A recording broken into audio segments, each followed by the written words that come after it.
Hey YouTube, this is Michelle. Most of you know me as Layla Donovan. As you can tell, today's little fun field feature is actually from Hasegawa, which is a Grumman F-14A Tomcat, which actually there's several airplane kits that were in storage downstairs on my basement, and as you can tell, I started doing some features. Just started working on the cockpit, primarily just starting it. Getting everything together slowly but surely, section piecing. As you can tell, what I did for this, as far as anything, I actually took a pencil and I drew the camo, a little bit of the camouflage onto the cockpit. I'm still working on it. I'm still doing some touch up ends sections on the fuselage, or I should say fuselage, but the cockpit. This I started painting with a for the bottom of this, for this type of kit, the bottom of this color is actually going to be the flat gold gray, which really works good for airplane kits. And that would be the same color here on the cockpit right there. Over here, it's going to be a different color. It's going to be done with a flat white. It's going to pretty much match up the color of the cockpit as well. They always use flat colors for to be undetected, or to be camouflaged more into the air. And the funny thing about this kit, which is really awesome, this particular kit in general has retractable wings. So look, you put the kit together. Now in the kit, these wings would fold in, and when the F-14 would actually go in higher speeds, which is almost the same thing as the Chuck Yeager, his airplane back when it was a secret top secret experimental airplane when he broke the sound barrier. Some of you who knew who Chuck Yeager was, you know exactly what I'm talking about. Some of you who don't know, he actually broke the sound barrier with a prototype airplane. I do have the model kit, but unfortunately, some parts of the kit were missing and stuff had gotten broken. So anyways, these are the retractable wings. Very highly detailed, as far as a Hasegawa kit. This kit was actually put away. It was in storage for a long time. Now, I can take you to other parts of what other airplane kits there are. There's a few that I'm not allowed to touch. There's actually two of them I'm not allowed to touch. But at the moment, I can swing by real quick and I can show you what those are. I'm just showing you exactly where I'm at right now as far as the painting goes. Slowly but surely getting things together here. And on top of it, I'm doing a small miniature size real controlled U.S. Navy oil tanker. Actually, one that I knew quite a few people who were on stuff like this during the Second World War. Yes, it is motorized. I'm actually making it motorized. And in here, being all loose right now for mock-up because I'm actually going to add a propeller shaft and a few other little fun tidbits here and there. So for now, that's being held off because I'm actually working on the Grumman F-14A Tomcat. So right now, the U.S. Navy tanker is put aside. I am going to show some other, like I said in the video just 5 minutes ago, I am going to show you exactly what other kits I have for airplanes. There's only a couple I'm not allowed to touch. Those are off limits, but I will show you the ones that were actually handed to me. So, we're just going to leave my little workshop. As you can tell, there's my paint booth, usually for models and the ventilation shaft. And this is my little workshop where there's some side projects. And yes, there is a USA aircraft carrier. And then over here, I have some couple of truck kits and some other fun little doodads. Way in the back over there is the U581 German World War II submarine, which is motorized, which eventually that will be worked on. But that was actually one of the kits. Now, if we go through here, now you look over here, there's like all my models. Primarily from display, different kinds. Herbie the Love Bug up there. We have this sedan delivery, which is the black one with the flames. Resin body, which that took prior.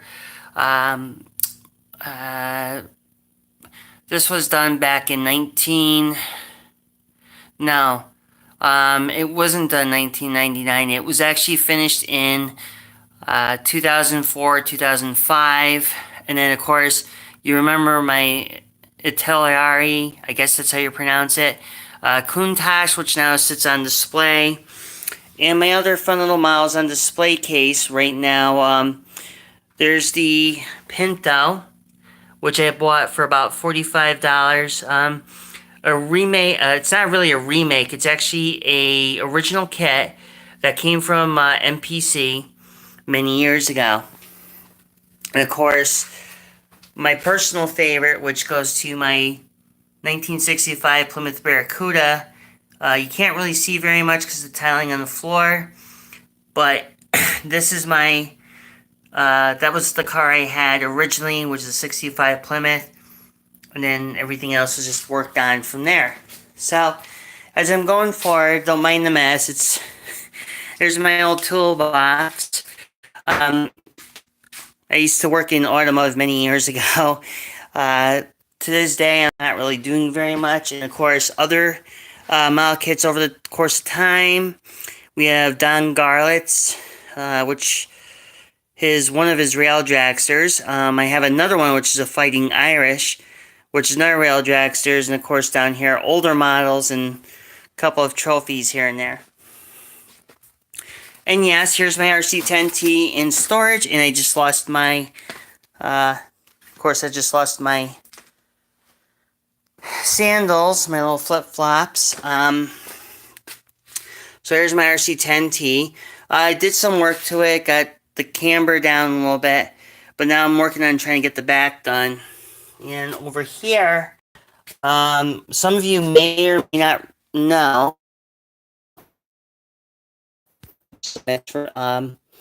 there's another balsa plane. The Skyhawk, it's a little cramped over here, but the Skyhawk is off limits. Bismarck. There's a few kits here that are mine. Like this old Moving On kit. The B-17 is one of them I'm working. That's nose art.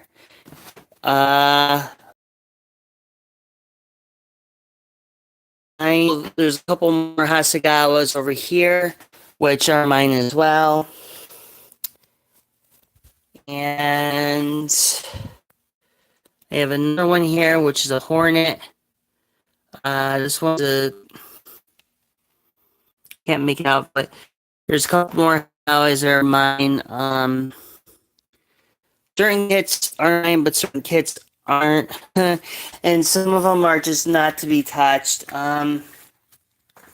Eventually, once everything is set and I have everything else, and of course going back to my old toolkit, and of course, you know, everything else, my old tiny drill press, which I call a little mini Timmy, got me through years of making stuff. And yes, a lot of shit show mess over here, which my Vanessa lunchbox, and there's part of the Jaeger airplane way in the back on a box. But going through over here, many other stuff, RC cars, more of them.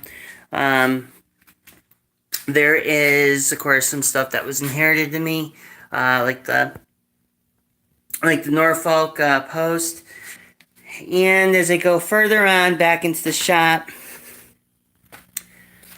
of course, like I said, you have to kind of excuse the mess. It's not one of the neatest conditions ever in here. So this is the space I pretty much work in, is this little tiny area.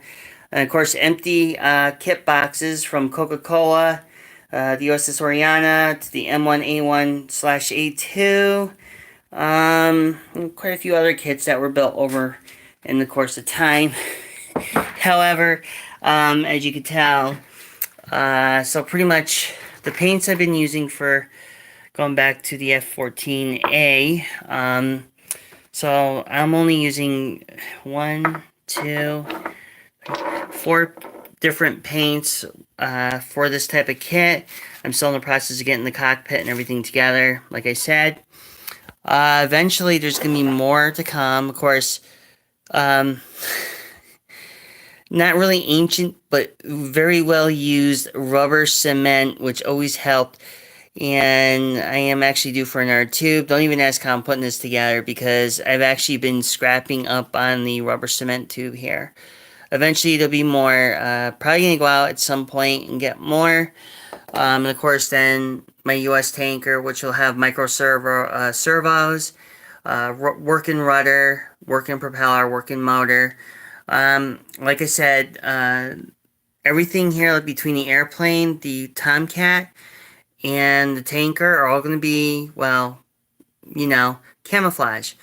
Especially the World War II tanker, which is going to be the 1944 paint scheme. It actually indicates on the instructions, but that's for a later project.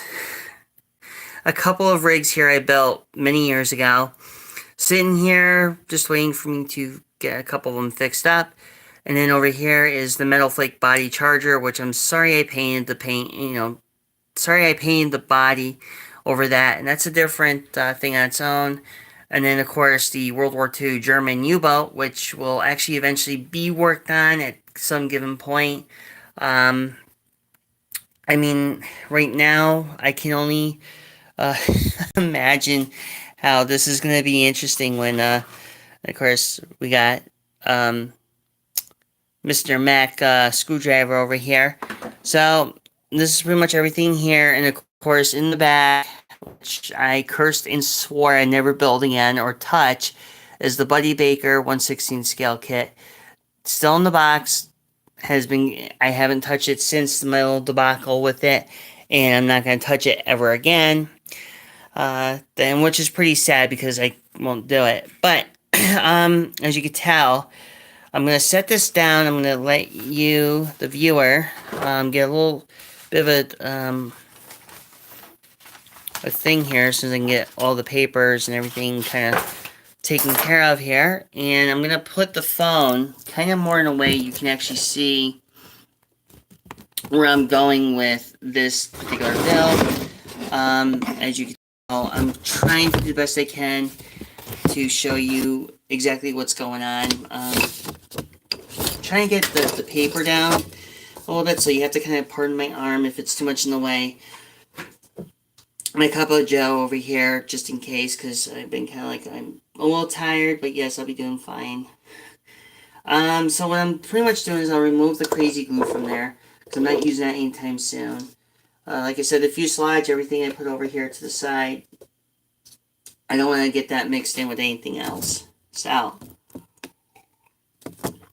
what I always do, when I stir a model paint, I try to get like an old piece of styrene tubing. This one I've had for many years. This is back during my, as you can tell, like the usage of the old wear and tear there. That's because of a lot acetone, which actually over time overate it. And it kind of looks like a pencil, but it really doesn't. So, in that note, so we're going to use another coat of the flat gold gray, which is from Master, and the part number for this one is, pretty much it says here, FS36440, which is was actually perfect for this type of kit. So what I'm going to do is, I didn't tighten it all the way because there have been issues with paint drying up, especially down here because of the humidity. So I'm going to take this little guy right here, and what I'm going to do is, obviously just move all this out of the way. So I'm just going to take it, I'm going to stir a little bit up until at least it's somewhat doable. Normally, I actually normally don't stir, but with this kind of build, trying to make it with 2 coats and trying to make it look nice and presentable. Of course, the bottle of acetone. So So what I'm going to do is actually leave that in there for a second because I got to open the top. This actually closed up on me. The seal and everything got super tight, and it wasn't because of me tightening it or anything like that.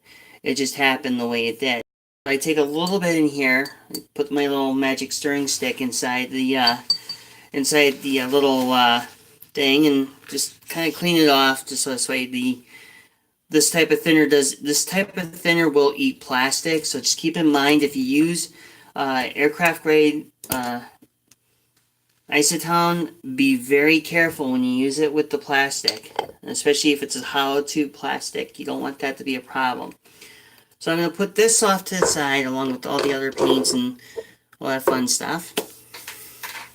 So now it's crude, but I use a original tester's based brush. So yes, it's the cheap version of a paintbrush, but you know what? Sometimes it gets the job done. So what I normally do is, because I'm using a flat gold gray, now I'm going to take a little bit, I'm going to start doing a second coat, like I said, and I'm going to start running it in. So pretty much what you're going to see is every time I do a coat, it makes the appearance out a little bit better than it did the first time, the first coat.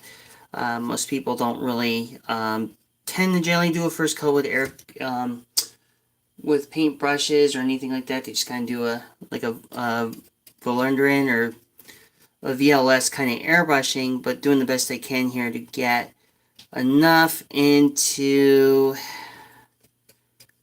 the actual airplane. As you can tell a difference between the color. One little fresh coat of paint usually makes it look like brand new, and then you have others. So what I'm going to do at the moment is I'm actually just going to take a little bit, just basically pretty much working it to get as much as I can covered up. I know I did the first coat, but sometimes, you know, some people generally do one coat and they run away. I like to do two coats, do the best I can to apply the paint and hopefully not to take away any detail. So as I keep going, it's going to be relatively showing where it's all going to go. So I'm just trying to get as much as I possibly can with this kit. With the bottom part, which importance or in some time, it might dry really nice, it might dry a bit clumpy. It depends on a couple of factors here. Like I said, I'm using a tester's brush for this type of kit only because I am actually planning on doing something very nice to it, and just haven't figured out what I'm doing with it yet, but it will be done up really nice. I'm trying to get as much as I possibly can in here, so bear with me. It's not going to be really perfect. This is not going to be a show, a display, contest winner. It's not going to be a contest winner fighter jet, put it that way. It's not going to be entered in model shows. I'm not very, I stepped away from model building competitions a long time ago. I have no interest anymore in being in that sort of thing, because given the fact of the politics and of the bullshit, you know, that some model builders would actually tend to differ on somebody's building. It could be good criticism, it could be bad criticism, but if you ask me, criticism is criticism. And my personal opinion about criticism, sometimes it is a piece of shit, because it doesn't matter how good you are and you got somebody else as a critic who thinks they know their shit, well,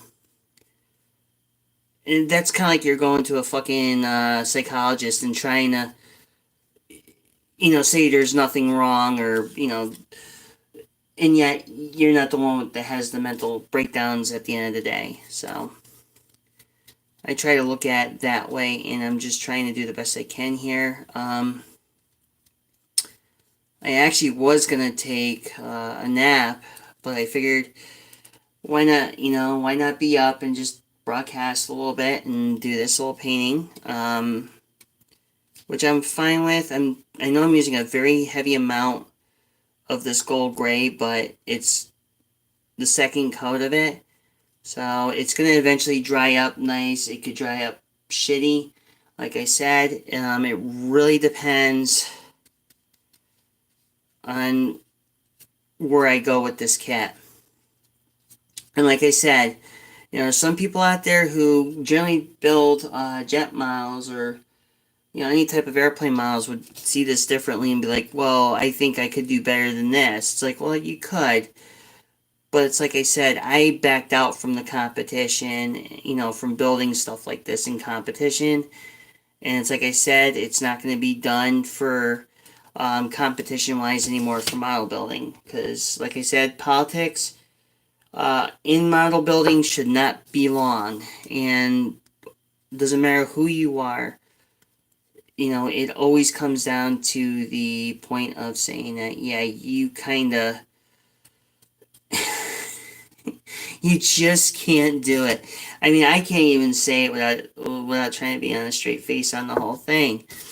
But my personal thoughts are that, I'm doing this for the build of my build. I'm doing this for my own personal enjoyment. And that's how model building should be. It shouldn't be not political. It shouldn't be anything that's going to be shitty. I particularly tend to stay away from all the political crap when it comes down to model building, because it doesn't belong. And to me, in my book, political stuff about model building does not belong. If you want to talk about political stuff, you can do it on your own time. But for me, doing this is a constant way of my living. This is something I do, and given the circumstances of how I feel. But another note, so anyways, doing 2 coats and trying to get as much as I possibly can get done.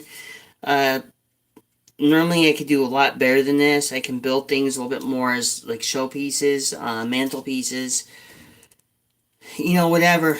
But they're more like they're gonna be a little bit more costly. Usually if I build something that's like a mantelpiece, I could charge anywhere between $200 to about $500, depending on how much detail you want into it. And sometimes if I was going to do something like this, basic without detail, it's usually about $25. It really depends on the individual. It depends on how much you're looking to spend. It depends on a lot of key factors here. And what I'm doing is I'm actually just getting all the painting done, trying to get the bottom part of this airplane together, or paint the bottom part of this airplane so I can actually move on and go forward with a different paint scheme for the top. So right now I'm just doing what I can for the airplane itself and not trying to take away a lot of detail in the kit, because this type of kit was in storage for so long. I think it wouldn't be right to not do something really nice for it. So putting that there and then putting everything else together. So I'm pretty much right now gonna get everything dialed up here a little bit dialed up and a little bit more. Trying to get all the areas painted. And I think I covered like the second coat of it, but it's going to take a while for it to dry up. So I didn't like do the entire bottom yet, but I'm getting there. I'm actually at the point right now trying to get this together so I can actually have it pieced in with the fuselage. Now the fun part is it's always doing the back portion of this particular aircraft, only because now you have to go back here and do the best you can to get all the details, if you can remotely get all the details in there. So I'm just kind of like getting in there, just, you see the difference between like a first and second coat. Well, that's usually what happens. And now that I have the first, second, working on getting the second coat, at least now I can see where I'm going with it. And hopefully this will be a lot better than just a normal standard one coat deal and say, yeah, okay, it looks like a 5-year-old did it. I mean, I'm not really the best painter when it comes down to brushes, but I do the best I can to cover up the majority of the coatings, but never all in the same spot. So with that being said, just trying to get everything situated and getting everything together so I can worry about doing the next further coating of any possible thing I could possibly do. As you can tell, yes, there's going to be some roughage with this paint because it's a second coat, and usually Model Master Model Master's a good paint, but Tamiya is worse because Tamiya, there's a trick to work with my paints, and I've done it once, but it's a bitch to paint with Tamiya. Certain Tamiya paints just become a problem, and some of them just aren't that much of a problem.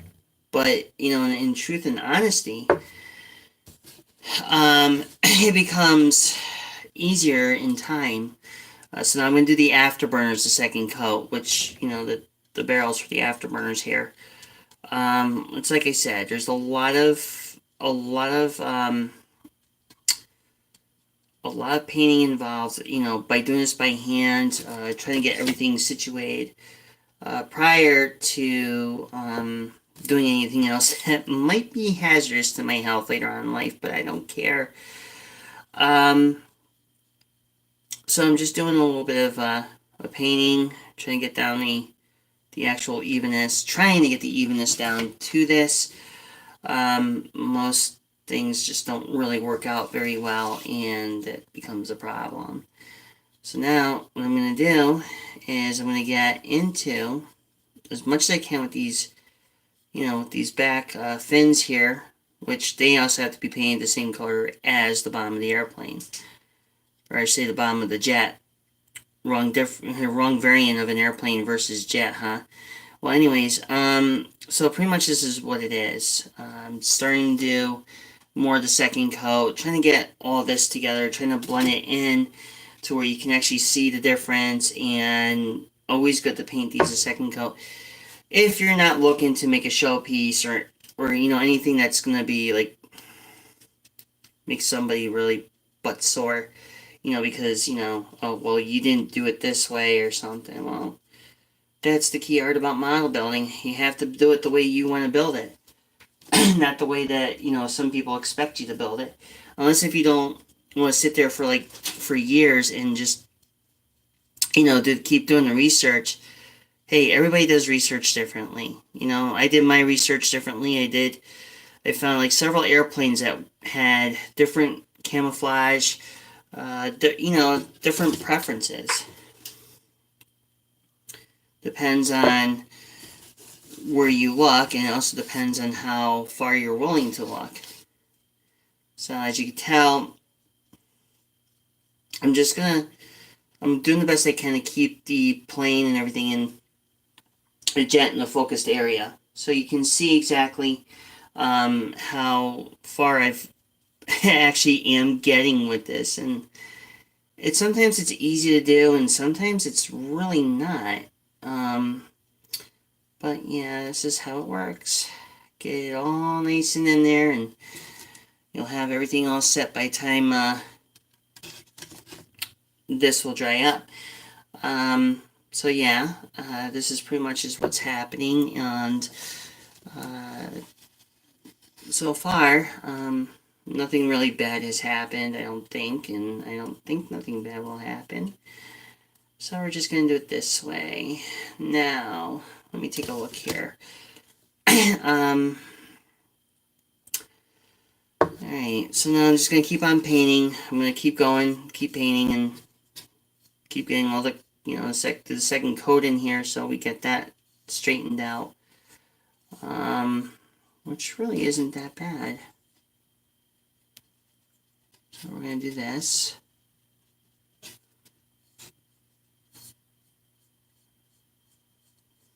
Let's get that little dab right there, because sometimes it never really works out very well if you have like that little vein of dab of paint that never ceases to, never really goes away. So you have to kind of fucking, you know, do what you can to actually make it work and make it possible.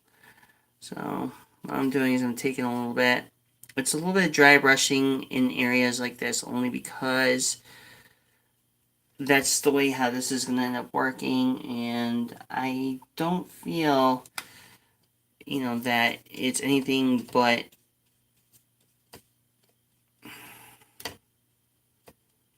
good. So trying to get that all in there. It looks kind of half-assed, but it may not look half-assed, but to me it feels like it. So I'm not really going to do anything else with where the afterburners are, because the afterburners are usually done, they say burnt steel, but in truth the afterburners are done like more of a rust color. In certain pictures there's like certain light angles where it looks like it's burnt steel, and other angles it looks like it's got like that kind of like rust color that pretty much would send out more of a bit of more realism to the afterburners. In this case, which I would actually be doing, is pretty much doing the afterburners more of a rust color, only because that'll be later on in the video. Only later on that would only happen. So what I'm doing now is trying not to like make too much damage on the bottom part of the jet here. So I'm just pretty much gonna get this all nicely painted and get it all together. So we can just do this.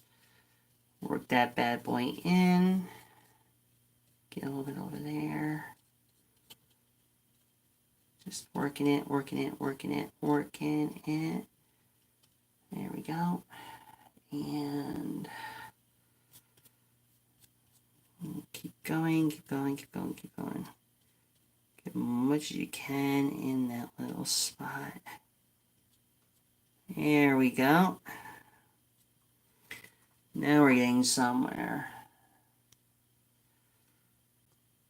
So I'm getting all this in, just doing some touch up a little bit here and there, getting it looking decent, and we just did a little end right there, which will be fine.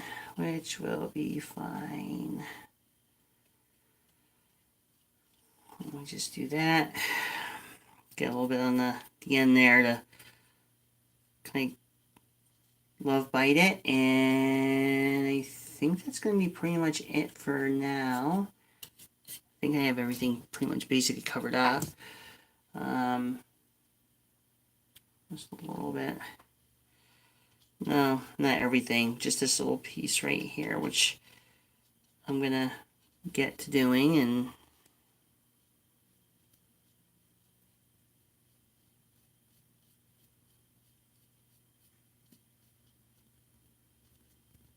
there we go.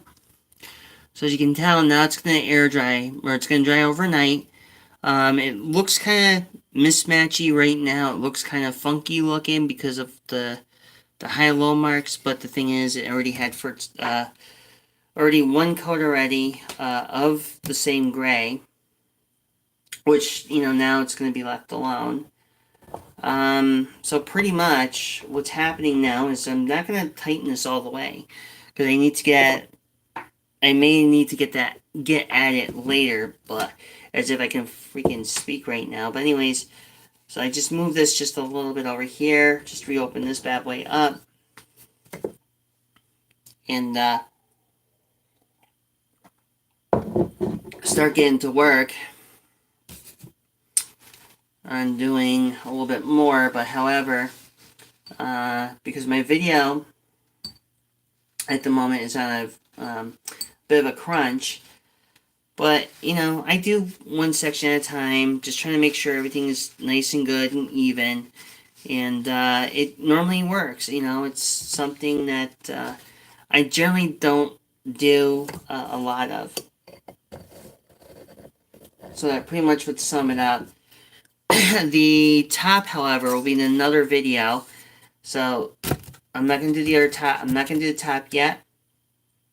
And I'm not doing the wings yet until after I start getting everything else together. So anyways, it's pretty much of a video to show how that's going on. So yes, that pretty much covers everything for now for the video. There's not really much I'm going to do today because I still, you know, I mean, I have other brushes, but some of them aren't as good as the one I'm using. And, I mean, if I consider this little rinky-dinky thing, which has been around with me since day one, which will be in another illustration on a different detail and different time. However, you know, having this star as a built, which gives me enough time, enough ample time to actually work on getting the airplane itself together, and we do it from there. Unfortunately, I mean, I could start doing the wings, but that's a different time, different place. And I know it's a slow process to build one of these type of kits, but taking your time is a key factor here, and I'm not gonna push it. As you can tell, there's a lot of things here that I generally tend to, sometimes I overlook, I guess you want to put it, but if you really look, the difference in the color, you see plastic white and model paint, two different colors. Now, if this was metal flake, I wouldn't be painting it. I would actually left it alone. Anyways, I hope this video helped you out enough with painting a bottom of a Grumman, a Grumman F-14A Tomcat. And I hope that this video helped you understand the paint schemes that they normally use for flatter colors. So, please click the like, subscribe button, and I will be showing more of my actual videos of how to do the next one. Until then, this is Layla, Michelle, saying peace, love, and happiness, and happy model building. And I'll show you in the next video how to do the top of the airplane, which is this boy right here. So, till then, bye for now.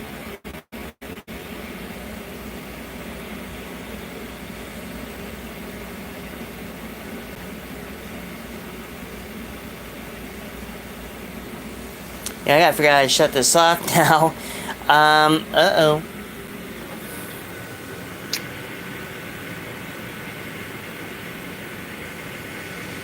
Okay, I gotta figure out how you shut this off.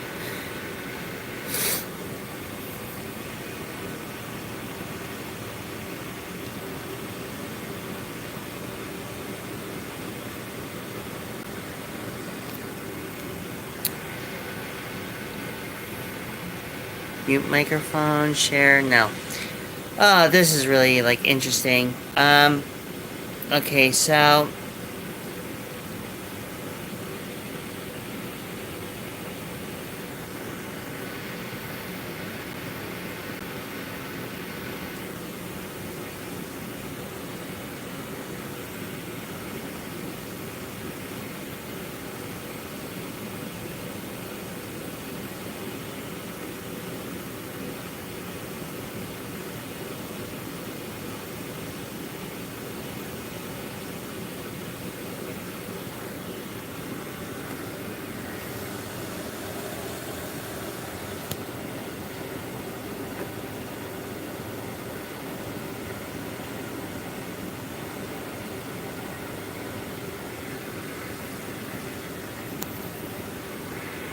Okay, well, I'm trying to figure out all this So bear with me here. I'm trying to figure out this new app thing on the phone.